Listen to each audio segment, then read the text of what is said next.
And welcome to economics class. My name is Mr. Glazer.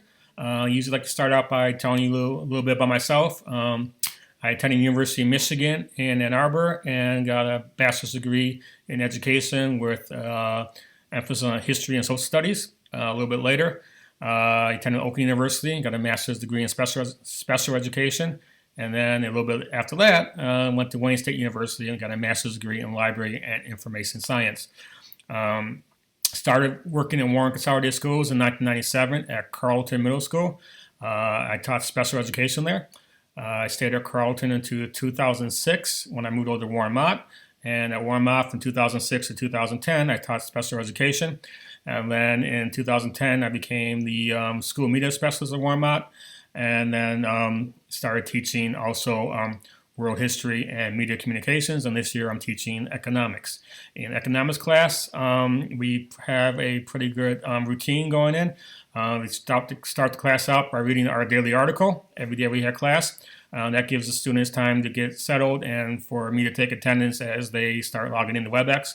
So basically, the idea behind the daily article is that the students have something to read every day and write every day, because they can easily get through the school day without reading or writing something, we discovered.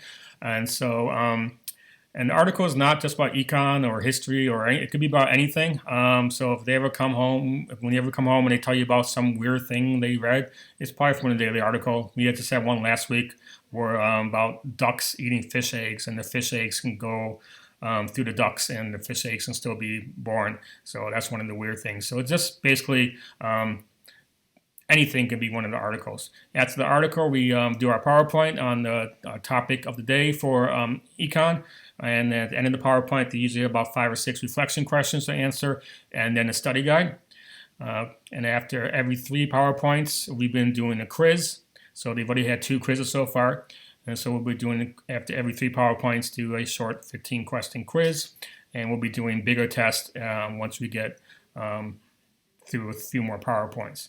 I suggest you look at PowerSchool to check the students' grades as much as possible. I am very good about keeping PowerSchool up to date. So if there's any questions, look at PowerSchool. There's also grades on Schoology. Sometimes they're, depending if they've been updated or synced together, they might be a little bit different, but PowerSchool is the official grades. If you ever need to contact me, please just send me an email to glazer@wcskids.net. It's just GLASER@wcskids.net, and that's the easiest way to get in touch with me, and I'll get back with you as soon as possible. Okay, so thanks for stopping by, and take care. Bye-bye.